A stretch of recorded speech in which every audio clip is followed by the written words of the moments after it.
पीतमगढ़ के जंगलों में टुनटुनी चिड़िया अपनी बेटी मुनमुन के साथ रहती थी। उसका पति चुन्नू कौआ जंगल में मैगी बेचने का ठेला लगाता था। चुन्नू की बनाई हुई मैगी बच्चों को बहुत पसंद आती थी। कुछ दिनों पहले अचानक उसकी तबीयत बिगड़ जाती है और एक दिन उसकी मौत हो जाती है। तब घर चलाने के लिए टुनटुनी चिड़िया अपने पति के ठेले पर मैगी बेचने का काम शुरू किया, लेकिन उसकी बनाई हुई मैगी बच्चों को पसंद नहीं आती है। अरे आंटी, आपकी मैगी में तो स्वाद ही नहीं है जो चुन्नू अंकल की बनाई हुई मैगी में हुआ करता था। चल रे गप्पू, हम कहीं और से मैगी खाते हैं। बच्चों बताओ तो सही, मेरी बनाई हुई मैगी में क्या कमी है? हम आपको क्यों बताएं, खुद ही अपनी बनाई हुई मैगी को खाकर देख लो। इतना कहकर सभी पक्षी पास वाले ठेले पर मैगी खाने चले जाते हैं। शाम तक जब टुनटुनी चिड़िया की मैगी नहीं बिकती तो वो दुखी मन से घर लौट आती है। उसी जंगल में छवि कबूतरी भी अपनी बेटी परी कबूतरी के साथ रहती थी। वो मटका बनाकर बेचा करती थी। आजकल उसके मटके का भी काम सही नहीं चल रहा था। पक्षी मटका खरीदने के लिए बहुत मोल भाव करते थे, जिससे छवि कबूतरी को मिट्टी के मटकों के सही दाम नहीं मिलते थे। एक दिन जब वो मटका बेच रही थी, तभी उसकी बेटी परी उससे कहती है, माँ मुझे मैगी खानी है, बहुत दिन हो गए तुमने मुझे मैगी नहीं दिलाई, मुझे कुछ पैसे दो, मैं टुनटुनी आंटी से मैगी खरीद कर खाऊंगी। तेरा दिमाग खराब हो गया है क्या? सुबह से दोपहर हो गई, मेरी बोनी तक नहीं हुई, पता नहीं आज ये मटके बिकेंगे भी क्या नहीं, और तुझे मैगी खाने की सूझ रही है। कहाँ से पैसे दूं मैं तुझे? अपनी माँ से डांट खाकर परी रोने लगती है। उसका रोना टुनटुनी से देखा नहीं गया।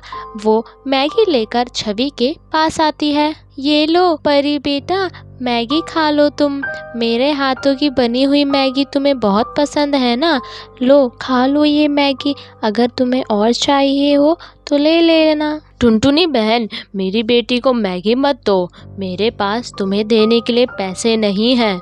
सुबह से बैठी हूँ, अभी तक भी कोई मटका नहीं बिका है।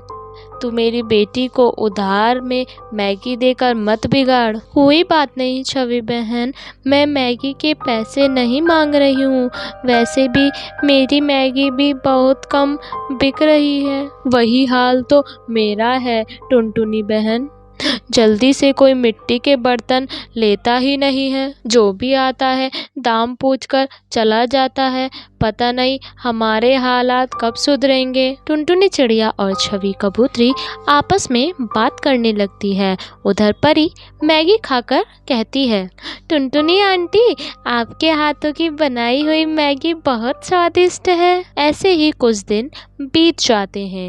एक दिन टुनटुनी चिड़िया अपनी बेटी मुनमुन को छवि कबूतरी के मटके की बात बताती है और कहती है, बेटा छवि कबूतरी की हालत भी हमारे ही तरह है, फ़र्क इतना है वो मिट्टी से मटके बनाती है और मैं मैगी बनाती हूँ, दोनों के पास ग्राहक ही नहीं है। माँ, मैं बाज़ार में मटका बिरयानी, मटका कुल्फ़ी बिकते देखा है, क्यों ना आप भी मटका मैगी बेचना शुरू कर दो। अगर पक्षियों को मटका मैगी पसंद आएगी तो छवि आंटी को भी फ़ायदा होगा। मुनमुन बिटिया, तेरी बात तो सुनने में अच्छी लग रही है, मैं अभी जाकर छवि कबूतरी से कुछ मिट्टी के मटके लेकर आती हूँ। अगले दिन से टुनटुनी चिड़िया अपनी बेटी मुनमुन के साथ मिलकर मटका मैगी बेचने लगती है। आओ बच्चों आओ, मटका मैगी खाओ।